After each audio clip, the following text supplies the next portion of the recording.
4 દિવસથી આવીએ છીએ। સોમવારે આવ્યા હતા, શુક્રવારે આવ્યા, શનિવારે આવ્યા છે। એટલે શું અમારે ભાડા કાઢીને દોડ જ કરવાનું? અરે ભાઈ, તમે સરકારી આવાસ યોજના સરકાર ચલાવો છો, તમારી પાસે ફોર્મની તાકાત નથી ફોર્મ બહાર પાડવાની, ફોર્મની અછત રહે છે કે અમારી ઇન્કમ કમ છે અને આવાસ યોજનાના મકાન માટે દોડી રહ્યા છે। અત્યારે ફોર્મ લેવા આવ્યો તેમ કે છે ફોર્મ નહીં મળે। 1 તારીખનો હું ધક્કા ખાઉં છું, 30 રૂપિયા ઉછીના લઈને આવે છું, છતાં મને ફોર્મ નથી મળી છે। તમારે વ્યવસ્થા કરવાની તો તમારામાં તાકાત ના હોય તો સરકાર શું કામ ચલાવો છો? છોડી દો સરકાર ચલાવવાનું। ચા દેશી ધક્કા ખાઉં છું હું, બરાબર? આજે આપું, કાલે આપીશું, પરમ દિવસે આપીશું, છે શું આ? જો તમારાથી 103 મકાનનું આયોજન ના થતું હોય, તમે જો ફોર્મ ના આપી શકતા હો તો મરી જાઓ। શહેરી અધિકારી વિકાસ સત્તા મંડળ વાળાને કહો, બુદ્ધિના બારદાનો, આ ગરીબોને સપનું ના બતાવશો। નમસ્કાર, આપ જોઈ રહ્યા છો યુટીસી ન્યૂઝ।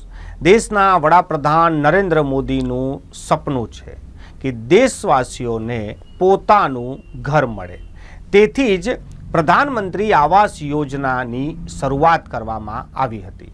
વડાપ્રધાન નરેન્દ્ર મોદીએ તો વર્ષ 2024 સુધીની જ ડેડલાઇન આપી હતી કે દેશમાં તમામના પોતાના પાક્કા મકાન હશે।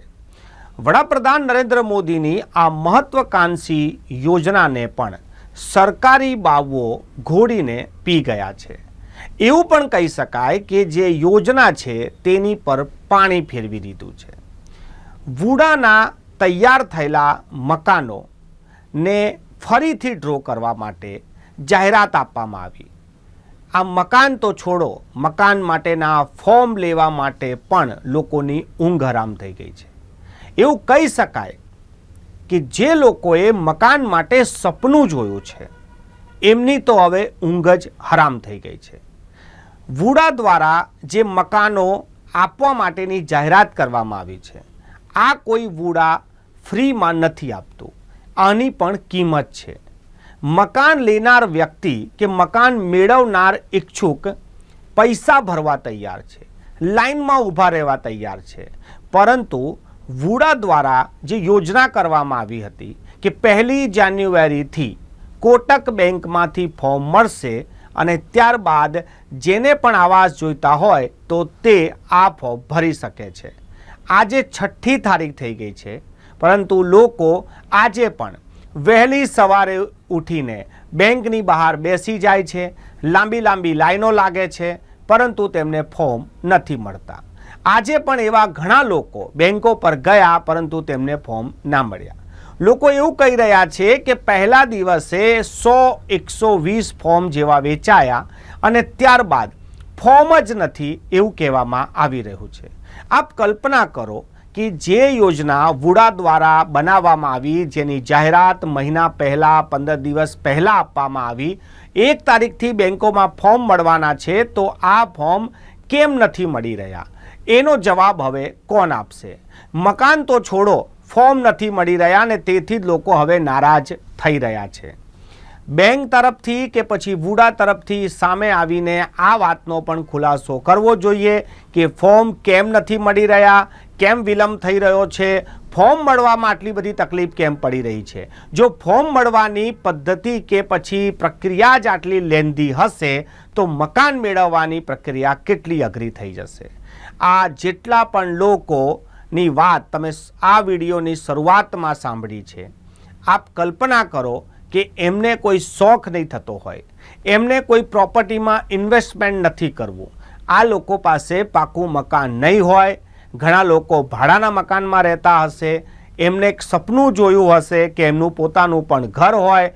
પ્રધાનમંત્રી નરેન્દ્ર મોદીનું પણ આ સપનું છે કે તમામ લોકોને ઘર મળે, તો પછી આ અધિકારીઓ, આ સરકારી બાબુઓ કેમ લોકોને મકાનથી વંચિત રાખી રહ્યા છે?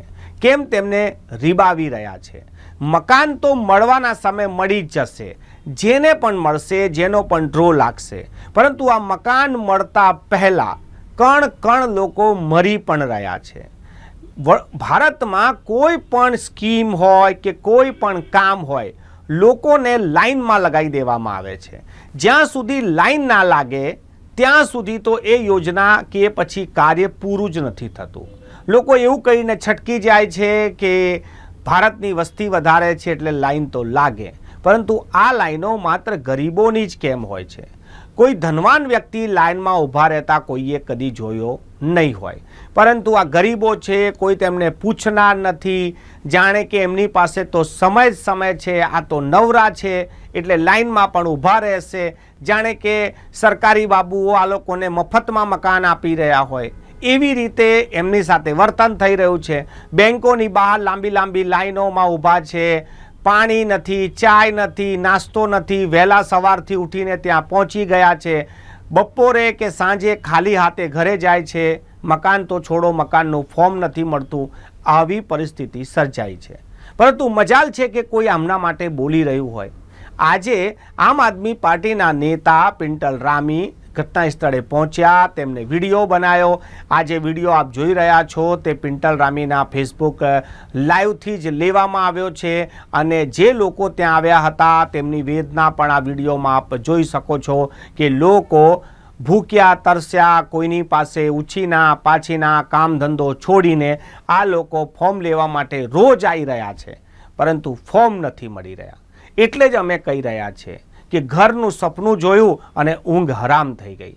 આ લોકોને જે રીતે સરકારી બાબુ રીબાઈ રહ્યા છે એમને ઘર આપવા માટે જાણે કે એમના ઘર આપી દેવાના હોય એવી પરિસ્થિતિનું નિર્માણ આ વડોદરા શહેરમાં થઈ રહ્યું છે. અફસોસની વાત એ છે કે જ્યારે પણ આવી કોઈ પરિસ્થિતિ સર્જાય છે ત્યારે આ લોકોના પક્ષમાં કોઈ બોલવા તૈયાર નથી, કોઈ પૂછવા તૈયાર નથી કે સરકારી બેન્કો આટલી બધી હોવા છતાં આ પ્રાઇવેટ બેંકને કામ કેમ આપવામાં આવ્યું, પ્રાઇવેટ બેંકને કામ આપવામાં આવ્યું તો પછી આટલી બધી લાઈનો કેમ લાગી? બેંકોને ખબર હતી કે 1 તારીખથી ફોર્મ વિતરણ કરવાનો છે તો પછી વધારાનો સ્ટાફ કે વ્યવસ્થા કેમ ના ઊભી કરવામાં આવી? આવા કોઈ પણ સવાલના જવાબ આમની પાસે નહીં હોય, કોઈ પૂછે નહીં, આ લોકો કોઈને આપે નહીં, કેમ કે આ દેશમાં ગરીબ હોવું ખૂબ મોટો ગુનો છે. ગરીબોનું કોઈ સાંભળે નહીં. ગરીબોની ગણતરી એક જ વખત થાય જ્યારે મતદાન હોય, ત્યારે નેતા હાથ જોડીને આ જ ગરીબો પાસે આવે છે, આ જ ગરીબો મતદાન કરે છે, અને ગરીબોના મતથી જ જે સરકાર બની જાય છે એ સરકારમાં બેઠેલા અધિકારીઓ, બાબુઓ, નેતાઓ પછી આ જ ગરીબો સાથે આ જ પ્રકારનું વર્તન કરતા હોય છે.